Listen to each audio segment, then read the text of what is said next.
परम पूज्य श्री युगलानंद शरण जी महाराज लक्ष्मण किला अयोध्या धाम।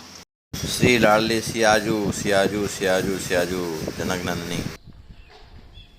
ये लक्ष्मण किला का मुख्य गेट है, आचार्यपीठ श्री लक्ष्मण किला। ये सरजू जी के पश्चिम तरफ जो है, पूरब तरफ सरजू जी का दर्शन है, एकदम घाट पर बना हुआ है। और ये प्रवेश द्वार है, बड़ा विशाल एरिया में है। ये महापुरुष का जो है प्रभाव का असर है। और यहाँ से हमको मंदिर का कलश भी दर्शन हो जाएगा।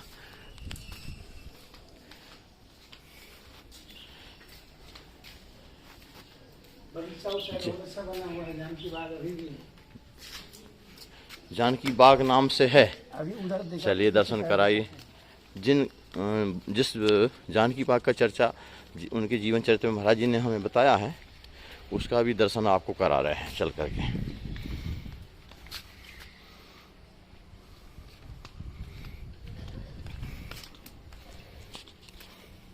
यहाँ श्री सीताराम शरण जी महाराज जो किलाधीश जी हुए हैं, अभी 19वीं सदी के महापुरुष, इतनी अच्छी कथा कहते थे कि चारों तरफ 1 इंची भी जगह खाली नहीं रहती थी। इतने श्रोता भर जाते थे इतने विशाल मंदिर में। हमने भी कुछ समय तक उनकी कथा सुनी है, बड़ी रसीली कथा कहते थे। ये भोजनालय है, भंडार घर है। और ये जानकी बगिया आज भी दर्शन दे रही है। जो उनके समय में ठाकुर जी लीला करते थे, यही है वो जानकी बाग।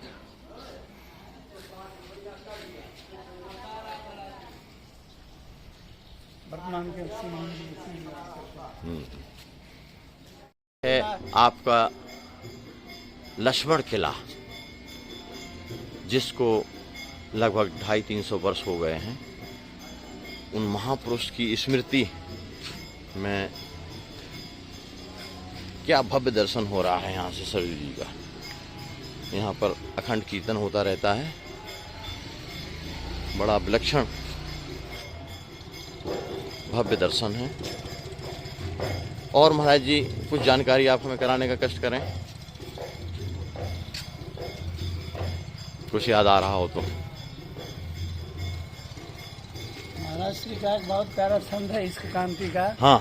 हम विषयी दिलदार यार के, विषय हमारा सच्चा है।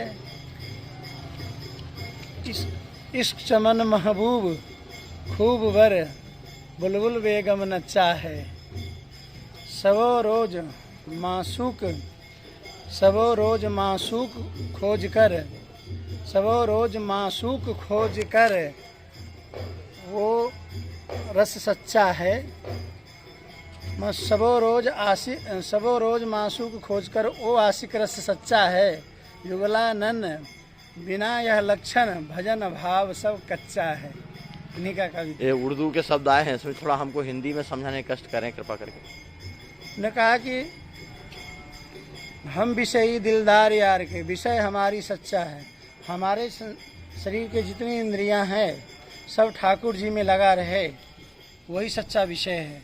जो हम संसार के विकारों के पीछे दौड़ते हैं, लोभ लालच के पीछे जो दौड़ते हैं, वो ठाकुर जी के प्रति ही सब लगना चाहिए।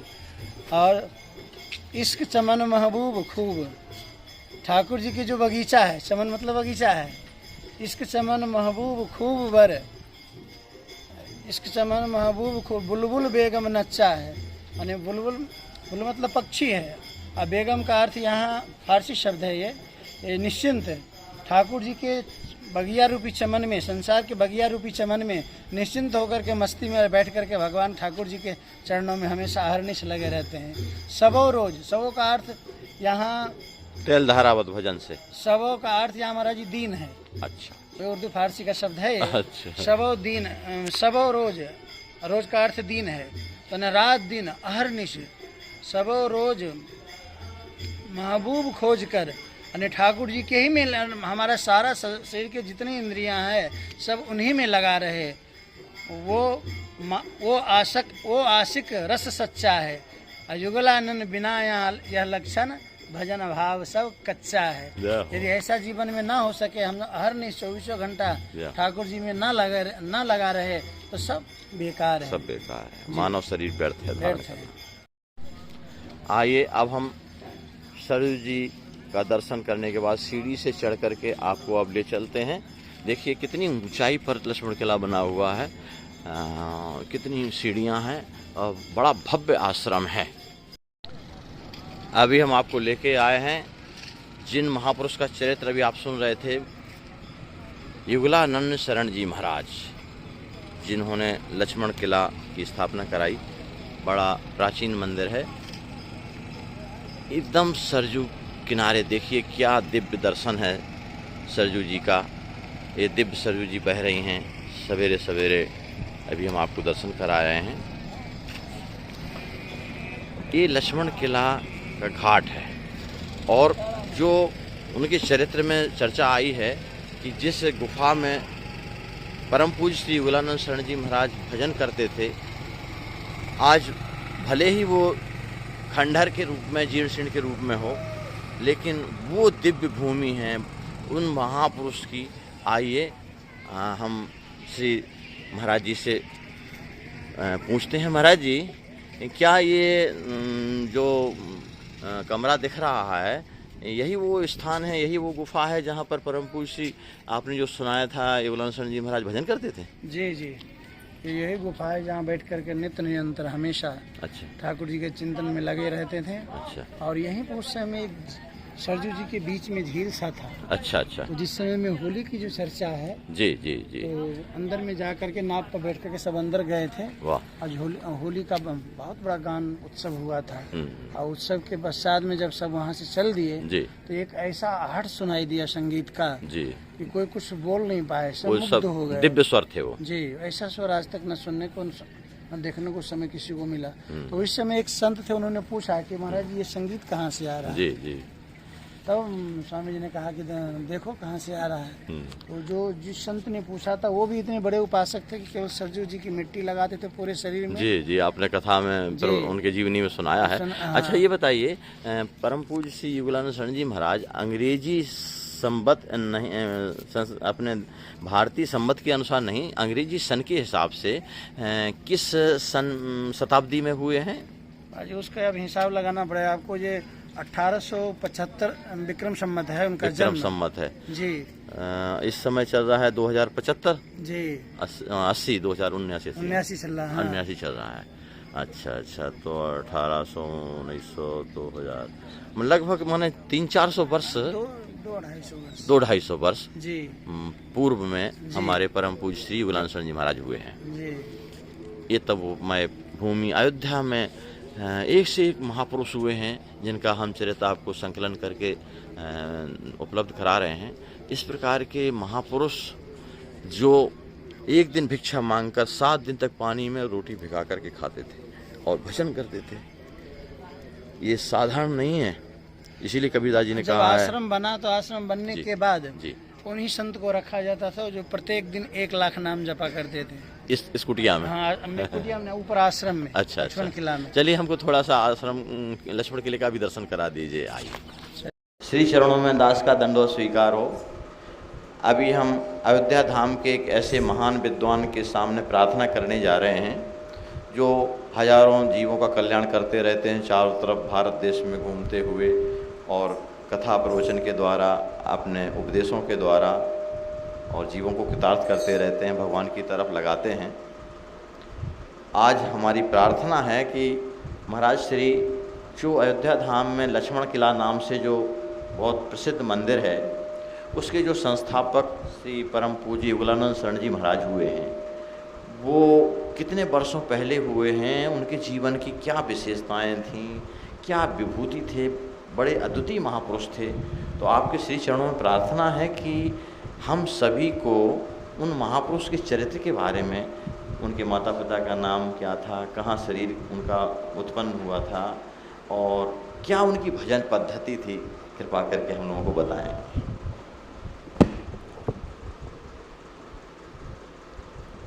श्री सीताराम नाम महाराज की। महाराज श्री ने जो प्रश्न उठाया है अयोध्या के एक महान विभूति हो गए, जिनकी तुलना और बराबरी शायद वर्तमान काल में नहीं देखा जा रहा है न सुना जा रहा है।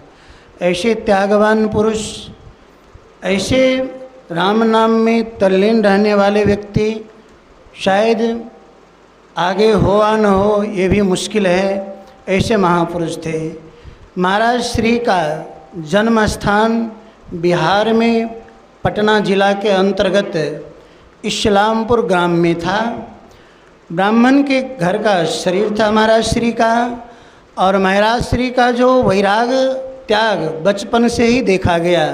सहज स्वाभाविक रूप से उनके जीवन में जब वो 8 वर्ष की अवस्था थी तो उसी समय में मंत्र दीक्षा ग्रहण करने के लिए महाराज श्री जी के यहाँ एक भक्तमाली जी महात्मा आया करते थे।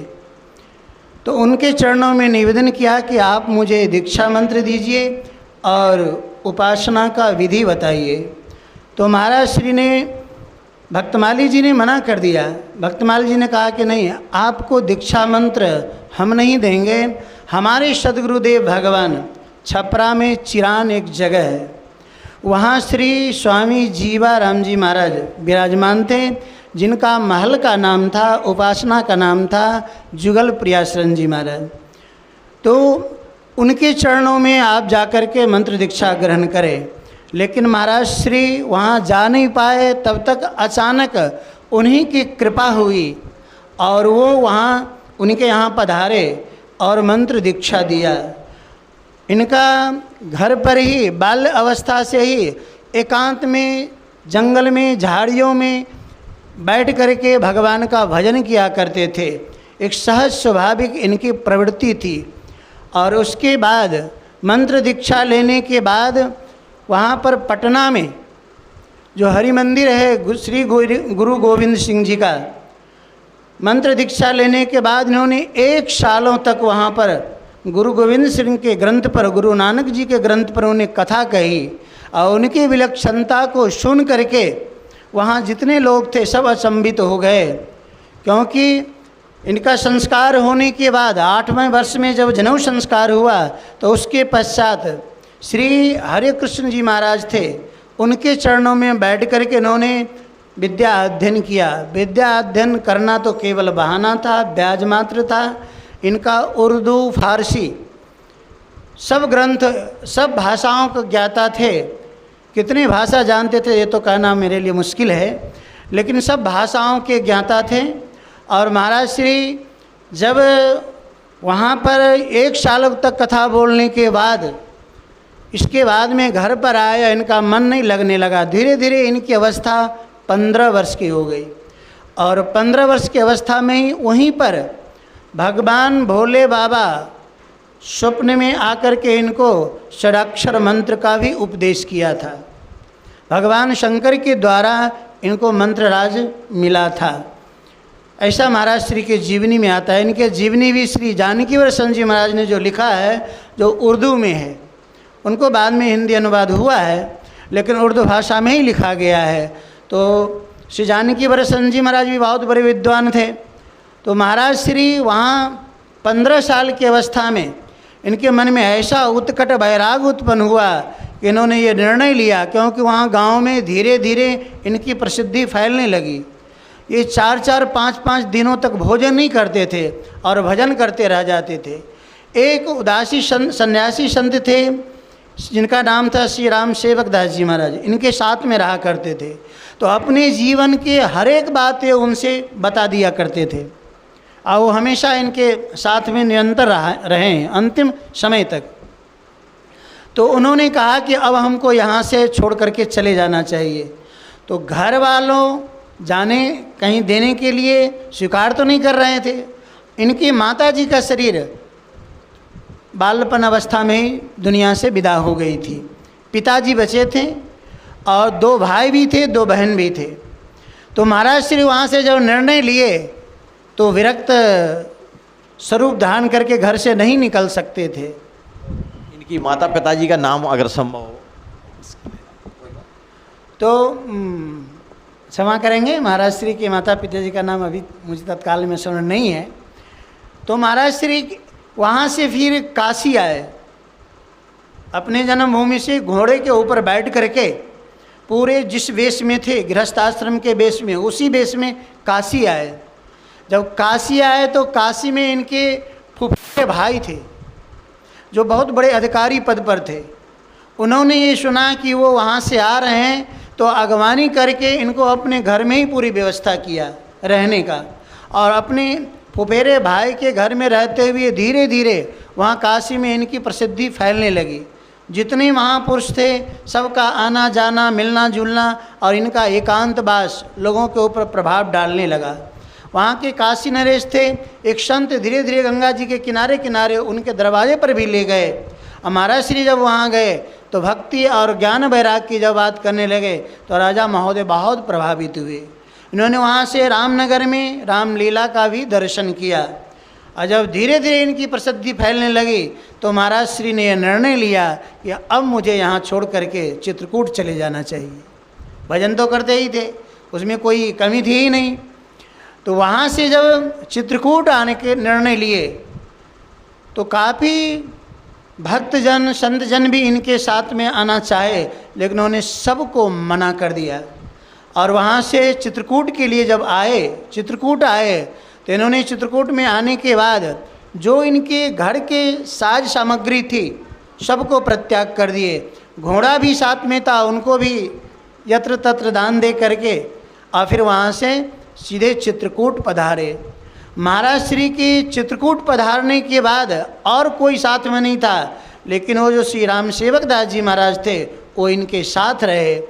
और इनकी जो भजन की वृत्ति थी, बताया जाता है कि और कुछ भी नहीं लेते थे। घर पर भी माता जी जब बालापन अवस्था में अनेकों प्रकार के व्यंजन बना करके इनके सामने रख दिया जाता था तो ये केवल दाल और रोटी पाया करते थे। चित्रकूट में यहाँ तक संतों का कहना है कि वहाँ रोटी, जौ का रोटी और मंदाकिनी जी का जल लेकर के नमक तक भी नहीं लेते थे।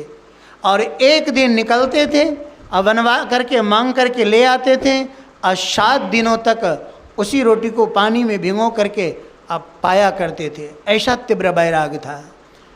इस वैराग को देख करके इनके पिताजी घर पर से कुछ भेजते रहे तो उन्होंने पत्र के माध्यम से मना करवा दिया कि हमारी जीविका अब संतों के साथ में मैं प्रसाद ले लेता हूँ और कभी कभी यत्र तत्र जा कर के भिक्षाटन मांग करके और मेरा जीवन चल जाता है, अब कुछ भेजने की आवश्यकता नहीं है।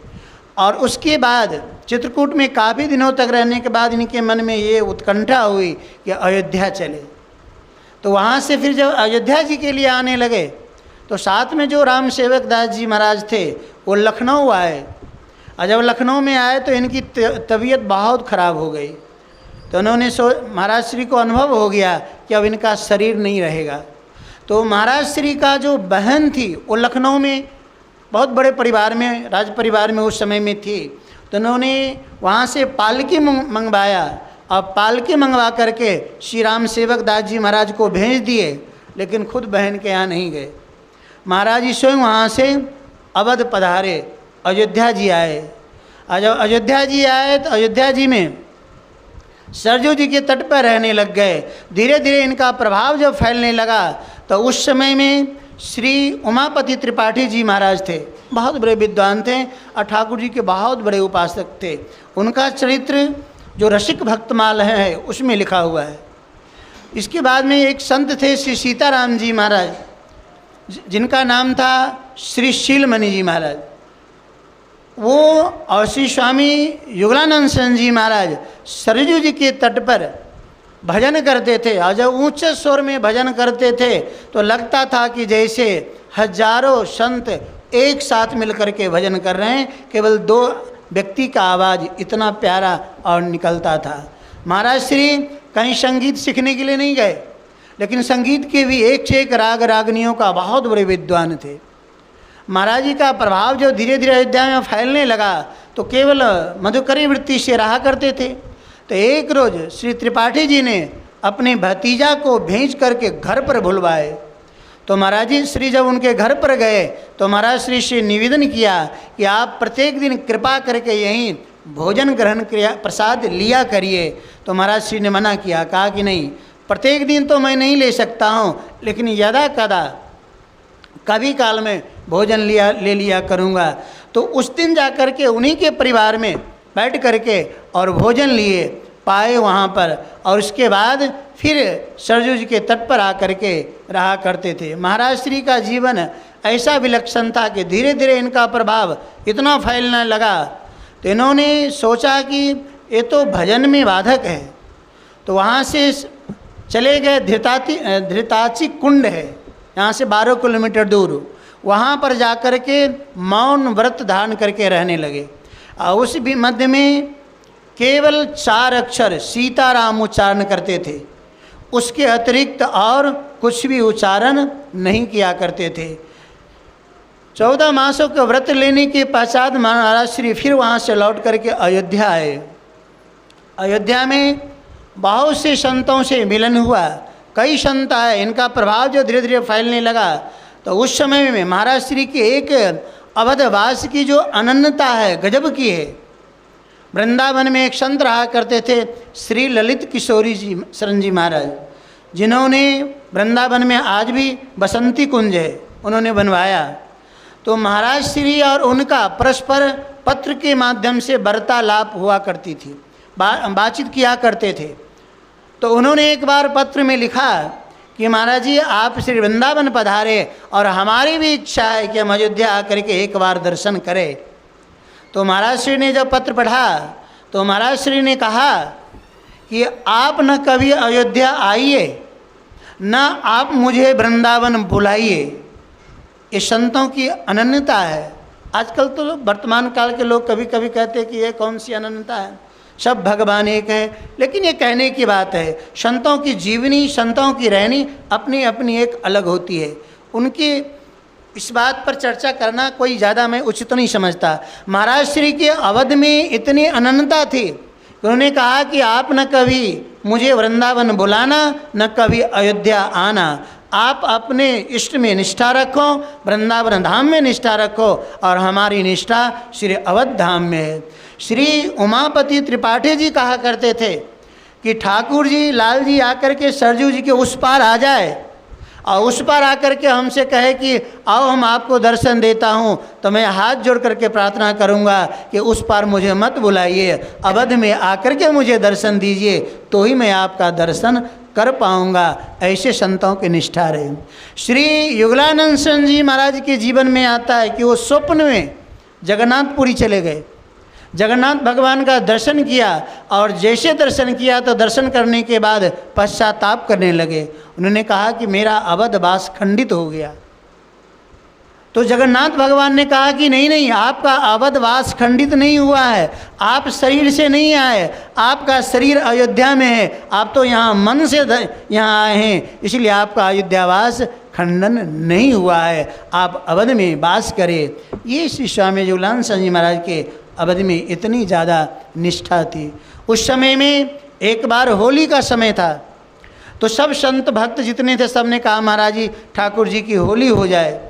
तो सरजुग जी के तट पे जो लक्ष्मण किला के आगे वहाँ कुछ बीच में खाली जगह मिला, तो वहाँ पर नाव में बैठ कर के सब गए और खूब धूमधाम गाने वाले सब, खूब होली हुई।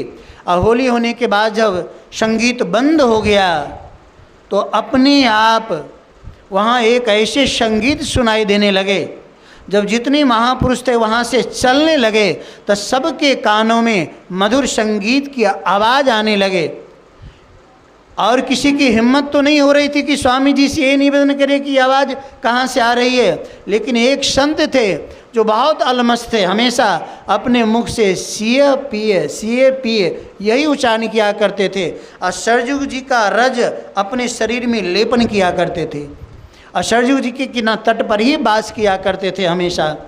तो वो महाराज श्री ने पूछा स्वामी जी से कि भगवान इतनी मधुर प्यारी आवाज़ कहाँ से आ रही है? तो महाराज श्री का एक ही शब्द था कि आप श्रवण करो कहाँ से आ रही है। और इसके बाद कुछ बोले नहीं, मौन हो गए। और जितने भक्तजन थे सबको अचंभित हुआ। एक संत और मिले उस समय में, जो रसायन बनाया करते थे, सोना चांदी बनाने का काम करते थे, लेकिन महाराज श्री से बहुत ज़्यादा प्रेम रखते थे, सत्संग में आकर के बैठा करते थे। तो महाराज श्री ने एक रोज़ मना किया कि भाई आप ये काम छोड़ दो। तो उन्होंने कहा कि नहीं, पैसा की आवश्यकता सबको है और हम इतने मेहनत से परिश्रम से ये सीखे हैं और ये बनाना कैसे छोड़ दें। तो स्वामी जी ने कहा चलो ठीक है, जैसी तुम्हारी इच्छा। लेकिन एक दिन की घटना है, श्री स्वामी जी ने कहा कि आप जाइए और जाकर के सरजू जी स्नान करके आइए। और जब वो सरजू जी स्नान करने के लिए गए तो पूरे सरजू जी में जितने रेत दिखाई दे रहा था सबको, वो रेत का कण नहीं था, पूरी चांदी चांदी दिखाई दे रहे थे। जितनी चट्टान रेत, पूरे सरजू जी में चांदी दिखाई दे रहा था। उनको आश्चर्य हुआ और उन्होंने देखा कि एक बालिका उनकी सेवा में अनेकों प्रकार की सखी लगी हुई है और वो सरजू जी की ओर प्रवेश कर रही है। सोना के दीपक में सरजू जी में जलते हुए बत्ती को देखा और सरजू जी के वैभव को देख करके हम लोग के पास में तो दृष्टि ही नहीं है, कहाँ से देख पाएंगे। उस दृष्टि पाने के लिए ठाकुर जी के या तो असीम अनुकंपा हो जाए या तो कोई महापुरुष की कृपा हो जाए तो ही सुलभ हो सकता है, वरना मुश्किल है। हमारी आपके तो बात जाने दीजिए। जो अर्जुन साथ में भगवान कृष्ण के रहते हैं, खाते हैं, उठते हैं, बैठते हैं, वो कहते हैं कि कन्हैया मैं तुम्हें देखना चाहता हूँ। तो भगवान कृष्ण कहते इस आँख से नहीं देख सकते हो, दिव्यम ददामि ते चक्षुः, इसके लिए मैं तुम्हें दिव्य दृष्टि देता हूँ, उस दिव्य दृष्टि से ही तुम देख सकते हो। तो महाराज श्री ने जो उनको दृष्टि दिया और उसके बाद जब लौट करके आए तो श्री स्वामी जी के चरणों में साष्टांग बढ़ गए। और जब स्वामी जी के चरणों में साष्टांग बढ़ गए तो स्वामी जी ने कहा क्यों सरजू जी स्नान कर लिए? तो कहा महाराज आज तो ऐसे अलौकिक दिव्य दृष्टि आपकी कृपा से मिली और ऐसा दर्शन हुआ। तो कहा क्यों और भी कुछ रसायन बनाने की इच्छा है? तो उन्होंने कहा कि नहीं भगवान, अब कुछ भी इच्छा नहीं रह गया, तो अब तो एक ही इच्छा है कि हाथ में माला लेकर के अहरनिश हमेशा भगवत नाम का स्मरण किया करे और मेरे जीवन में अब कुछ भी नहीं चाहिए। फिर वहाँ से महाराज श्री अयोध्या जी में कुछ कई रंग की चर्चा महाराज श्री की बहुत विस्तार चरित्र है। वहाँ से फिर एक बार चित्रकूट आए और श्री स्वामी युगलानंद जी महाराज जब चित्रकूट पधारे तो वहीं चित्रकूट में ही जो रीवा नरेश थे उन्होंने जाकर के उनसे मिला था। उन्होंने बहुत प्रार्थना किया लेकिन महाराज श्री वहाँ जाने को स्वीकार नहीं किया। उसके बाद में जाकर के चित्रकूट में एक रोज़ भजन कर रहे थे तो महाराज श्री को भूख लगी, कुछ खाने की इच्छा हुई। तो रात्रि के समय में साक्षात किशोरी जी ही प्रकट होकर के महाराज श्री के लिए कटोरा में खीर लेकर के आए और महाराज श्री जब पाने लगे तो पाने में इतना स्वाद लगा, ऐसा संतुष्टि मिला कि मत पूछिए।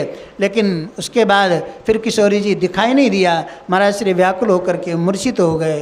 संतों के जीवन में तो बार बार ऐसे अनुभव हुआ करते।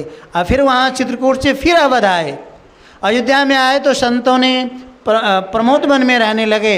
ये मणि पर्वत पर यत्र तत्र विचरण करने लगे। कभी कभी अपने पग में नूपुर बांध करके नृत्य किया करते थे। भागवत में लिखा है न, विलज्य उदगायते नर्तते च मद भक्ति युक्तो भुवनम पुनाति। भगवत नाम लेने में वो रस जिसको लग जाए तो वो व्यक्ति संसार की लज्जा थोड़ी करते हैं, वो तो बिल्कुल उन्मुक्त हो करके संसार के लज्जा शर्म को खो करके विलज्य उदगायते भगवत नाम का जोर जोर से, कभी कभी आता है कि इतने जोर जोर से आवाज़ लगाते थे जैसे कोई व्यक्ति विलखते हैं। महापुरुषों के सन्निधि में रहने वाले व्यक्ति महापुरुषों को स्थिति को देख करके वो अनुभव कर लेते हैं, न उनको कोई लज्जा है न संकोच है। ठाकुर जी के जब आवेश आता है, इसलिए भजन की पद्धति तो एकांत में ही बताया गया है।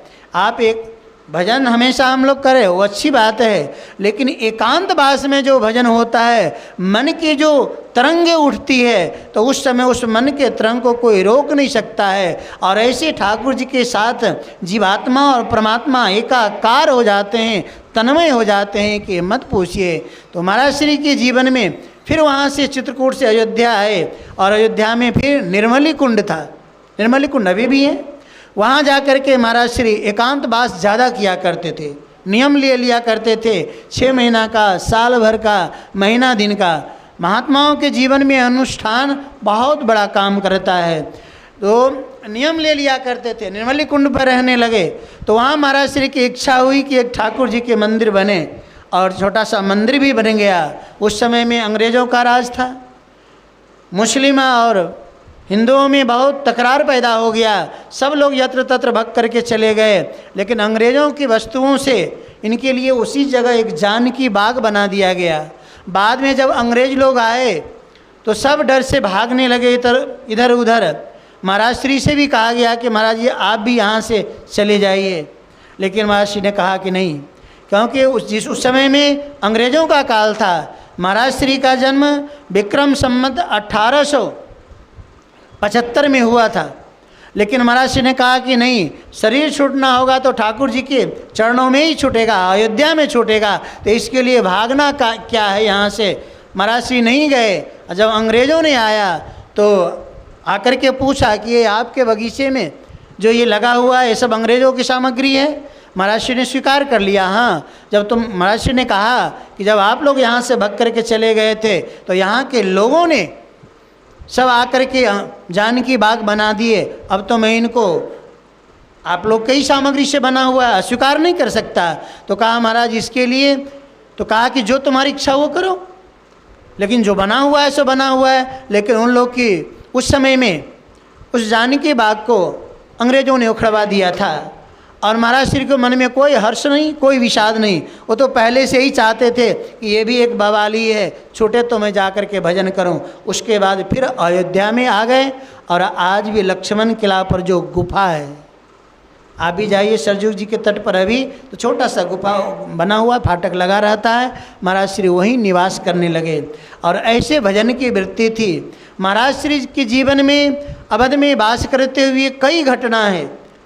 उसी बीच में ये रीवा नरेश के जो दीवान थे, उनके पुत्र आकर के महाराज जी के शिष्य थे, तो उन्होंने बहुत निवेदन किया कि महाराज जी आपका आदेश हो तो हम मंदिर का निर्माण करवा दें यहाँ पर। तो महाराज श्री ने मना किया कि नहीं, मुझे मंदिर नहीं चाहिए, मत बनाओ। लेकिन महाराज श्री के साथ में उस समय में रहने वाले कई भक्तजन थे, कई संत महापुरुष साथ में रहा करते थे, तो उन लोगों ने निवेदन किया कि महाराज जी आप आदेश दे देते तो ठाकुर जी की सेवा पूजा होती। तो बहुत कहने के बाद महाराज श्री ने कहा कि ठीक है बनाओ। तो विक्रम संवत 1922 में लक्ष्मण किला जो मंदिर है वो बनना शुरू हुआ, और 3 साल में लगातार काम चला था। तो 25 में जाकर के वो पूरा हुआ। उसके बाद अवध के संतों के खूब उन्मुक्त हाथों से महाराज श्री लुटाया, खूब भंडारा हुआ, और महाराज श्री का वहाँ ठाकुर जी का अनेकों प्रकार के उत्सव हुआ करता था। भगवान ठाकुर जी के जो महाराज श्री की जो निष्ठा देखी जाती, एक बार रसोई बनाने वाले जो रसोईया थे वो जोर जोर से चिल्लाने रहे थे रसोई घर में। महाराज श्री ने जब उनका आवाज़ सुना तो उनको बुलाए, और बुला करके कहा बताओ आप ठाकुर जी के लिए रसोई बना रहे हो, इतने जोर से चिल्ला रहे थे, ये तो तमोगुनी व्यक्ति ऐसा करता है, और तुमने ठाकुर जी का अपराध किया है, इसलिए तुम्हारे हाथ के बनाए हुआ भोग स्वीकार नहीं करेंगे। तुम जाकर के संतों से और ठाकुर जी के सामने 100 बार साष्टांग दंडवत करो और उसके बाद रसोई में जाना। तो महाराज श्री के आदेशानुसार 100 बार जाकर के ठाकुर जी के चरणों में दंडवत प्रणाम किए, और उसके बाद जाकर के पुनः वो रसोई में गए। तो महाराज श्री के जीवन की जो ठाकुर जी के प्रसाद में भोग में इतना ध्यान रखा करते थे, उनके जीवन के तो गर्मी के मौसम में ठंडाई बनाया जाता था। तो एक रोज़ जब ठंडाई पीने के बाद महाराज श्री को प्यास लगी, तो जो बनाते थे महाराज जी ने उनसे कहा कि तुमने कितना काली मिर्च डाला है। तो उसने कहा कि हमने महाराज जी 3 डाल दिया है। तो कहा 3 क्यों डाला? वो तो 2 डलता था, ठाकुर जी को भोग लगता था, 2 काली मिर्च डाला जाता था, और तुमने 3 डाल दिया, इसलिए मुझे प्यास लग रही है। महाराज श्री के त्याग इतना बड़ा था कि मंदिर बनने से पूर्व वो जो गुफा में रहा करते थे, तो कुछ भक्त जन आकर के जब इनको पैसे चढ़ाया करते थे तो सब पैसा सरजू जी में बहा दिया करते थे, उठाते नहीं थे। क्योंकि जिस समय में घर से निकले थे तो महाराज जी ने संकल्प किया था कि मैं कभी भी किसी से कोई द्रव्य को स्पर्श नहीं करूँगा, हाथ से छूँगा नहीं, किसी से याचना नहीं करूँगा, तो कोई द्रव्य नहीं स्वीकार करते थे। तो एक बार संतों ने प्रार्थना किया कि भगवान आप ये जो द्रव्य सरजू जी में चला जाता है, यदि आप छोड़ दिया जाए तो इससे संतों की सेवा हो जाया करेगी। तो महाराज जी ने कहा कि इसको उठाएगा कौन? तो कहा कि आप छोड़ दीजिए, अन्य संत उठा करके, उस समय श्री जानकी प्रसन्न जी महाराज युवावस्था में थे, तो कहा वो रख लिया करेंगे और आश्रम के लिए संतों की सेवा होगी। तो महाराज जी ने कहा कि नहीं, उनकी भी बुद्धि खराब हो जाएगी। लक्ष्मी ऐसा चीज़ है कि अच्छे अच्छे लोगों को बुद्धि खराब कर देते हैं, इसलिए उनको नहीं देना। तो कहा कि नहीं, ठाकुर जी की सेवा होगी। महाराज श्री के सेवा में एक व्यक्ति रहा करते थे, तो वो उठा करके सब पैसा ले जा करके दे दिया करते थे। तो एक रोज़ वो व्यक्ति के कमर में कुछ पैसा रख लिए, दे नहीं पाए, सोचे कल दे देंगे। और रात में महाराज श्री की सेवा में जब गए तो महाराज श्री ने कहा क्यों तुम्हारे पास में पैसा है? क्योंकि उसका दुर्गंध मुझे लगता है तुम्हारे शरीर के किसी अंग में पैसा तुमने रखा है। तो उन्हें हाथ जोड़कर प्रार्थना किया कि भगवान क्षमा करें, हमसे गलती हो गई, मैं महन जी को दे नहीं पाया पैसा, अब मेरे कमर में ही रह गया। तो कहा जाओ इसको हटा करके और स्नान करके आओ, तब मेरे पास आना। महाराज श्री का इतना ऐसा त्याग और वैराग था। तो ये महाराज श्री ने कभी स्वीकार, लक्ष्मण किला बनने के बाद भी मंदिर में नहीं रहे, अलग से एक कमरा बना हुआ था जिसमें चारों ओर से महारानी सरजू को दर्शन दिया करती थी। उस कमरा में महाराज श्री रहा करते थे, तो गुफा में रहा करते थे। इतना बड़ा ऐसा त्याग वैराग था। क्योंकि ये श्री स्वामी अखंडानंद जी महाराज ने एक जगह लिखा है कि ये संसार बहुत बड़ा नमकीन है, बहुत चटपटा है, किसी भी व्यक्ति को आकर्षित कर लेता है। भागवत में एक सिद्धांत के रूप में आपको बताऊं तो आश्चर्य लगेगा। भागवत में भगवान कृष्ण ने गृहस्थ आश्रमियों के लिए लिखा कि अयम ही, भागवत के 10वें स्कंद में, अयम ही परमो लाभो गृहेषु गृहमेधि नाम। कहा गृहस्थ आश्रम के लिए बहुत बड़ा लाभ है। क्या? कि वो कभी हंस लेता है, रो लेता है, परिवार में गा लेता है, ये भगवान कृष्ण ने कहा। लेकिन आप देखेंगे तो आश्चर्य लगेगा, भागवत में जिस समय में आत्मदेव जी महाराज एक सन्यासी मिले, और उन्होंने जब सन्यासी ने कहा कि सब कुछ छोड़ो, भगवान का भजन करो, क्या करोगे पुत्र पौत्र लेकर के, तो उन्हें बहुत प्यारा एक श्लोक कहा कि सन्यास आश्रम शुष्क आश्रम है और गृहस्थ आश्रम सरस आश्रम है। गृहस्थ सरसो लोके पुत्र पौत्र समन्विता। कहा गृहस्थ आश्रम सरस आश्रम है, और कहा पुत्र पौत्रादि सुखिनोयम संन्यास शुष्क है वही। कहा संन्यास आश्रम शुष्क है। लेकिन वही महापुरुष जो सन्यासी थे, जब उनके जो पुत्र के रूप में जन्म लिए, उनके भाग में तो 7 जन्मों तक पुत्र था ही नहीं। आचार्य श्री कृपा शंकर जी महाराज कहा करते थे, गोकर्ण जी महाराज कोई उनका बेटा नहीं थे, वो जो संत थे, क्योंकि उनके भाग में तो पुत्र था ही नहीं, और उन्होंने वरदान दे दिया कि तुमको पुत्र होगा, तो अपना शरीर छोड़ करके में प्रविष्ट हो करके उनके पुत्र बन करके आए। अब पुत्र बन करके आने के बाद जो आत्मदेव जी ज्ञानी तो थे, इतने बड़े ज्ञानी थे कि उनकी ज्ञान की व्याख्या करते हुए भागवत में लिखा है, द्वितीय इव भास्कर श्रोत अश्मार्थ निष्णातो द्वितीय इव भास्कर। जैसे भगवान सूर्य जब उदय होते हैं तो सारे संसार के अंधकार को अपने आप दूर कर देते हैं। आत्मदेव जी महाराज जब समाज में निकलते थे तो अपने आप संसार के अज्ञानी जीवों का अज्ञान समाप्त हो जाता था। और इतने बड़े विद्वान ने जब ये कहा था गृहस्थ सरसों लोके, तो गोकर्ण के रूप में आकर के जो उपदेश दिया है भागवत में, गजब का उपदेश है। और उन्होंने कहा कि यह संसार में सरस क्या है, ये संसार सरस है? कहा बिल्कुल ही नहीं। तो सरस है क्या? तो भागवत के जो 2 श्लोक है, देह अस्थि मांस रुधिरे भी मतिम त्यजत्वम जाया सुतादिषु सदा ममताम विमुंच पश्या निशम जगदिदम क्षणभंगु निष्ठम वैराग राग रसिको। श्री गोकर्ण जी महाराज के रूप में आकर के उन्होंने कहा कि तुम वैराग राग रसिको, वैराग राग का रसिक बनो। वैराग में जितना रस है वो संसार में कहाँ है, और कहाँ रस है?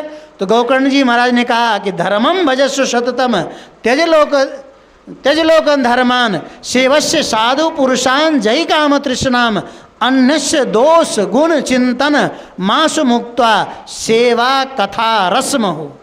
कहा सेवा करने में, या तो समाज की सेवा करने में रस है, या सेवा या तो भगवत कथा में रस है, या तो वैराग में रस है। जो आत्मदेव ने कहा था कि गृहस्थ आश्रम में रस है, उसका खंडन करते हुए श्री गोकर्ण जी ने कहा कि नहीं नहीं पिताजी, यदि संसार में कहीं रस है तो वैराग राग रसिको, वैराग राग का रसिक होना चाहिए, या तो किस सेवा परायण का रसिक हो। जैसे महाराज श्री के हम यूट्यूब पर देखते रहते हैं, डाला रहता है, कई संतों के सेवा में हमेशा लगे रहते हैं। तो या तो सेवा में रस है, या तो वैराग में रस है। संसार में रस नहीं है, संसार में केवल रसाभास है, जिसके पीछे हम लोग दौड़ते हैं, भागते हैं। असार खलु संसार, उन्होंने कहा कि असार खलु संसार दुख रूप विमोह का सुता कस्य धनम कस्य स्नेहवान जलते निशम। वो तो जो स्नेहवान करने वाला व्यक्ति है, रात दिन संसार में जलते मरते रहते हैं। तो भागवत में भगवान कृष्ण ने कहा कि गृहस्थ आश्रम के लिए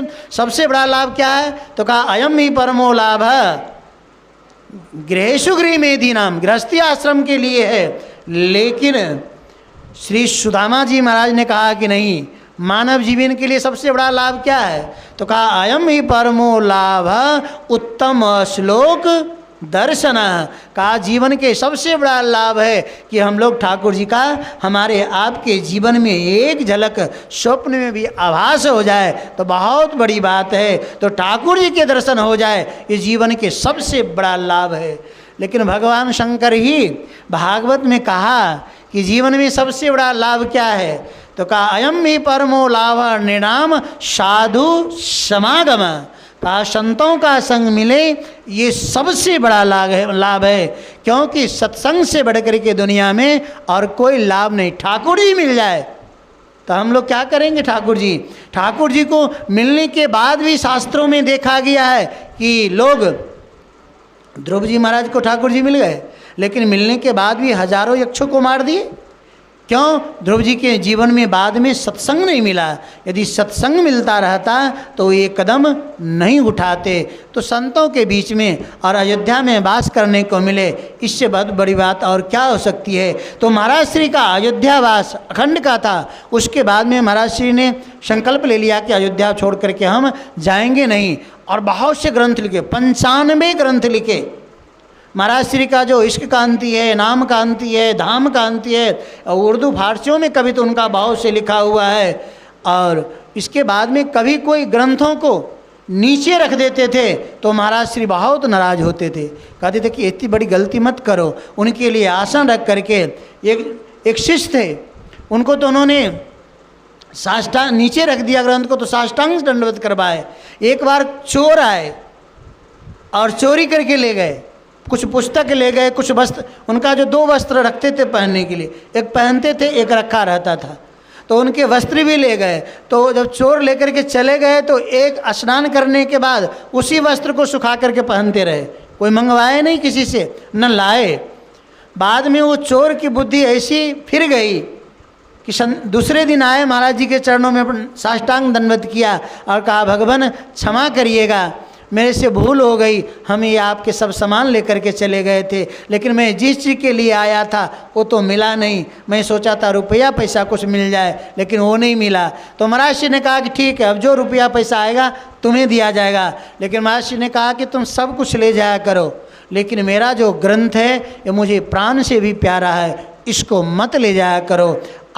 महाराज श्री के पास में उस समय में हजारों ग्रंथ रहा करता था। आज भी लक्ष्मण किला पर पुस्तक सरस्वती पुस्तकालय बना हुआ है, उसमें महाराज श्री का अनेक ग्रंथ पाया जाता है। तो महाराज श्री ने 95 ग्रंथ लिखा, आज भी उनके लिखा हुआ है। तो ऐसे इसके बाद में जो महापुरुष होते हैं संसार में ज़्यादा दिन तक रहते नहीं। महाराज श्री का जो अवसान हुआ, दुनिया से जो पधारे, तो केवल 59 वर्ष की अवस्था में यहाँ से महाराज श्री सुधाम को किशोर जी के लीला में तन्मय हो गए और वहाँ के लिए प्रस्थान कर गए। उन्हीं के वंश में श्री स्वामी जानकी वृंद जी महाराज हुए। जानकी वृंद जी महाराज के बाद में श्री राम बल्लभासन जी महाराज हुए। श्री 2 राम बल्लभासन जी महाराज हुए, एक तो जानकी घाट वाले महाराज जी हुए और एक गोला घाट वाले महाराज जी हुए। उन्हीं के शिष्य हुए श्री प्रेमलता जी महाराज, जो जन्मभूमि जिनकी ग्वालियर की थी, लेकिन वो जब से जनकपुर गए, मिथिला के क्षेत्र में गए, लौट करके फिर कभी आए नहीं। उनका चरित्र गजब का है। रात में अपनी जटा जो उनके चोटी थी उसको बांध देते थे रस्सी में लगा करके वृक्ष में कि कहीं नींद ना आए, और भगवत नाम का उच्चारण किया करते थे। और उसी परंपरा में उनके बाद हमारे श्री दादा गुरु हुए, और उनके बाद हमारे महाराज जी हुए, और उनके बाद हम हैं। महाराज श्री के जो चरित्र है मिथिला के क्षेत्र में, वो तो गजब का क्षेत्र है। वो कहा करते थे कि ज़्यादा कुछ नहीं, केवल 25,000 नाम आप प्रत्येक दिन जपा करो, आपके जीवन में कोई चीज़ की कमी नहीं आएगी। जो गृहस्थ आश्रम में रहने वाला भी व्यक्ति है तो कुछ करे या न करे, केवल 25,000 नाम जाप करे तो उससे सब कुछ सुलभ हो जाता है। लेकिन हम लोग इधर उधर भटकते हैं, लेकिन ये भगवत नाम का स्मरण नहीं कर पाते हैं। इन्हीं शब्दों के साथ वाणी का विश्राम को अभी रोक करके एक प्रार्थना और है कि जिन 95 ग्रंथों का आपने वर्णन किया है, अगर उनमें से 2-4 लाइन कोई भी अगर आपको याद आ जाए तो उसको हम। महाराज श्री के नाम के ऊपर बहुत है, लेकिन दुर्भाग्य की बात मैं यही कहूँगा कि मैं उनका ग्रंथ तो देखता रहता हूँ, लेकिन तत्काल में वो कोई ग्रंथ कोई पद अभी हमको याद नहीं है। तो इसके लिए मेरे को समय दीजिए। और आपने कहा था श्री गोमती दास जी महाराज का चरित्र, तो उनका चरित्र बहुत मोटा, इतने मोटे ग्रंथ है मेरे पास है, लेकिन उनके चरित्र को हम एक आध बार अध्ययन करके देख करके आप उनके ऊपर भी हम कुछ चर्चा करेंगे। तो इन्हीं शब्दों के साथ अब हम विराम देंगे, क्योंकि समय भी हो रहा है और हम अपने ठाकुर जी के चरणों में बैठ करके ठाकुर जी को आजकल वाल्मीकि रामायण सुना रहे हैं 6 से 7, तो अब मैं जा करके वहाँ वाल्मीकि रामायण ठाकुर जी को सुनाऊंगा। इन शब्दों के साथ आप लोग के चरणों में कोटि शबंदन नमन। जय सिया राम। महाराज जी के श्री चरणों में प्रार्थना डालते हुए दंडोत करेंगे हम कि जैसा कि आपने अभी बोला है, युगलानंद शरण जी महाराज की जो वंशावली में, जो शिष्य परंपरा में आपके गुरुजी तक जो महापुरुष हुए हैं, आपको आज हम विनती ये करते हैं कि क्रमशः आप इन सारे चरित्रों को हम देशवासियों को ही नहीं, पूरे विश्व के लोगों को जो इन महापुरुषों के जीवन चरित्र से अनभिज्ञ हैं, आप कृपा करके हम जीवों के उद्धार के लिए जो जिज्ञासु हैं उनको इन महापुरुषों का, कैसे वो महापुरुष 7 दिन तक एक दिन रोटी मांग करके 7 दिन रख करके उनको पानी में भिगा करके रहते हुए भजन करते थे। इन महापुरुषों का चरित्र और उनकी वाणियाँ कुछ आप हम लोगों को वितरण करेंगे। हम पूरे देशवासी नहीं, विश्व के सारे जिज्ञासु आपके आभारी रहेंगे।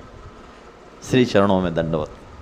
ठीक है महाराज श्री, हम समय समय पर श्री जानकी वृंद जी महाराज हुए, श्री राम बल्लभासन जी महाराज हुए, श्री स्वामी प्रेमलता जी महाराज हुए, हम सब का जीवनी रखते रहेंगे। जैसे जैसे समय मिलता रहेगा वैसे वैसे इन्हीं शब्दों के साथ। जैसे ये सरयू तट पर दर्शन हो रहा है अयोध्या धाम का। इस क्षेत्र को रामपेड़ी बोलते हैं। यहाँ लाखों लोग आते हैं, दर्शन करते हैं। क्या भव्य दर्शन है। पहले राजा महाराजा सरयू तट पर ये सब निर्माण कराए थे, सब प्राचीन निर्माण है।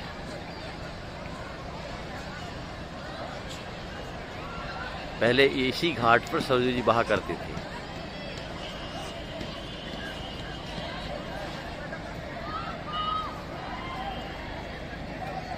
ये सौभाग्य है आज हम लोगों का कि सरजू जी का दिव्य दर्शन हम सब लोगों को प्राप्त हो रहा है।